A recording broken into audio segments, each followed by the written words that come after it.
शिव पुराण रुद्र संहिता द्वितीय खंड 26वां अध्याय। दक्ष का भगवान शिव को शाप देना। ब्रह्मा जी बोले, हे नारद, पूर्व काल में समस्त महात्मा और ऋषि प्रयाग में इकट्ठा हुए। वहां पर उन्होंने एक बहुत विशाल यज्ञ का आयोजन किया था। उस यज्ञ में देवर्षि, देवता, ऋषि मुनि, साधु संत, सिद्धगण तथा ब्रह्मा का साक्षात्कार करने वाले महान ज्ञानी पधारे, जिसमें मैं स्वयं अपने महातेजस्वी निगमों आगमों सहित परिवार को लेकर वहां पहुंचा। वहां बहुत बड़ा उत्सव हो रहा था। अनेक शास्त्रों में ज्ञान की चर्चा एवं वाद विवाद हो रहा था।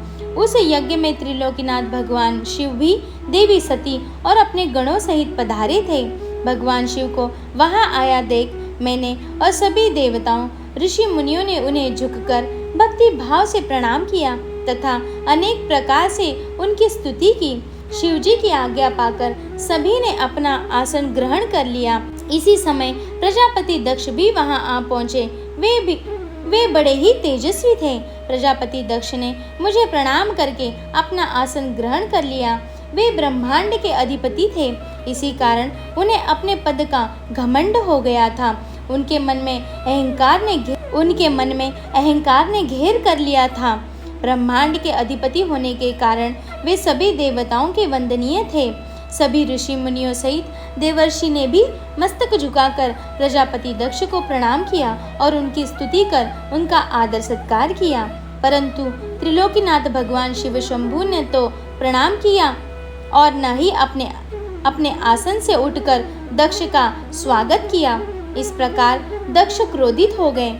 ज्ञान शून्य होने के कारण प्रजापति दक्ष ने क्रोधित नेत्रों से महादेव जी की ओर देखा और सबको सुनाते हुए उच्च स्वर में कहने लगे।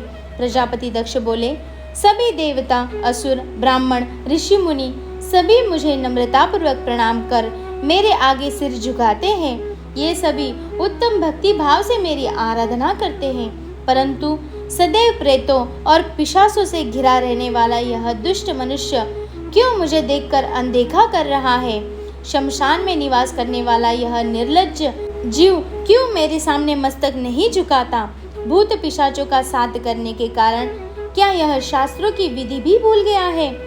इसने नीति के मार्ग को भी कलंकित किया है। इसके साथ रहने वाले या इसकी बातों का अनुसरण करने वाले मनुष्य पाखंडी, दुष्ट और पाप का आचरण करने वाले होते हैं। वे ब्राह्मणों की बुराई करते हैं तथा स्त्रियों के प्रति आकर्षित होते हैं। यह रुद्र चारों वर्णों से पृथक और कुरूप है, इसीलिए इस पावन यज्ञ से इसे बहिष्कृत कर दिया जाए।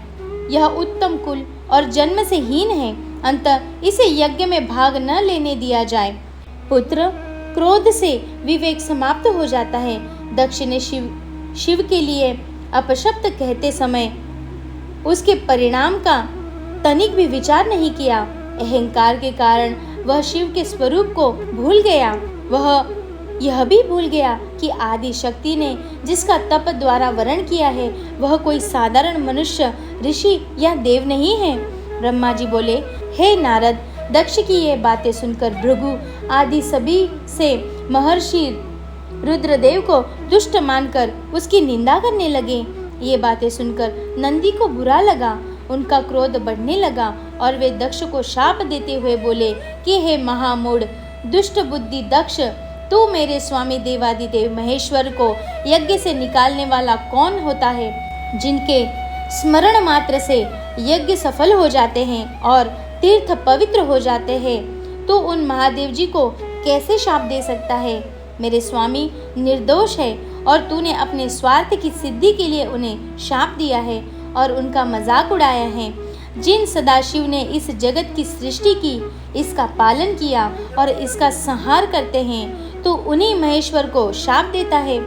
नंदी के ऐसे वचनों को सुनकर प्रजापति दक्ष के क्रोध की कोई सीमा न रही। वे आग बबूला हो गए और नंदी समेत सभी रुद्रगणों को शाप देते हुए बोले, अरे दुष्ट रुद्रगणों, मैं तुम्हें शाप देता हूँ कि तुम सब वेदों से बहिष्कृत हो जाओ। तुम वैदिक मार्ग से भटक जाओ और सभी ज्ञानी मनुष्य तुम्हारा त्याग कर दे। तुम शिष्ट आचरण न करो और पाखंडी हो जाओ। सिर पर जटा, शरीर पर भस्म एवं हड्डियों के आभूषण धारण कर मद्यपान, शराब का सेवन करो। जब दक्ष ने शिवजी के प्रिय पार्षदों को इस प्रकार शाप दे दिया तो नंदी बहुत क्रुद्ध हो गए। नंदी भगवान शिव के प्रिय पार्षद है। वे बड़े गर्व से दक्ष को उत्तर देते हुए बोले। नंदीश्वर ने कहा, हे दुर्बुद्धि दक्ष, तुझे शिव तत्व का ज्ञान नहीं है। तूने अहंकार में शिव गणों को शाप दे दिया है। तेरे कहने पर भृगु आदि ब्राह्मणों ने भी अभिमान के कारण भगवान शिव का मजाक उड़ाया है। अंत में भगवान शिव के तेज के प्रभाव से तुझे शाप देता हूँ कि तुझ जैसे अहंकारी मनुष्य जो सिर्फ कर्मों के फल को देखते हैं, वेदवाद में फंसकर रह जाएंगे। उनका वेद तत्व ज्ञान शून्य हो जाएगा। वे सदैव मोह माया में लिप्त रहेंगे। वे पुरुषार्थ विहीन होंगे और स्वर्गों को भी महत्व देंगे। वे क्रोधी व लोभी होंगे। वे सदा ही दान लेने में रहेंगे। हे दक्ष, जो भी भगवान शिव को सामान्य देवता समझकर उनका अनादर करेगा, वह सदैव के लिए तत्व ज्ञान से विमुख हो जाएगा। वह आत्मज्ञान को भूलकर पशु के समान हो जाएगा तथा यह दक्ष जो कि कर्मों से भ्रष्ट हो चुका है, इसका मुख बकरे के समान हो जाएगा। इस प्रकार बहुत गुस्से से भरे नंदी ने जब दक्ष और ब्राह्मणों को शाप दिया तो वहाँ बहुत शोर मच गया। भगवान शिव मधुर वाणी में नंदी को समझाने लगे कि वे शांत हो जाए। प्रभु शिव बोले, नंदी, तुम तो परम ज्ञानी हो, तुम्हें क्रोध नहीं करना चाहिए। तुमने बिना कुछ जाने और समझे ही दक्ष तथा समस्त ब्राह्मण कुल को शाप दे दिया है। सच्चाई तो यह है कि मुझे कोई भी शाप छू ही नहीं सकता, इसलिए तुम्हें अपने क्रोध पर नियंत्रण रखना चाहिए था। किसी की बुद्धि कितनी ही दूषित क्यों न हो, वह कभी वेदों को शाप नहीं दे सकता। नंदी, तुम तो सिद्धों के भी तत्व ज्ञान का उपदेश देने वाले हो। तुम तो जानते ही हो कि मैं ही यज्ञ हूँ, मैं ही यज्ञ कर्म हूँ, यज्ञ की आत्मा में हूँ। यज्ञ पारायण यजमान भी मैं ही हूँ।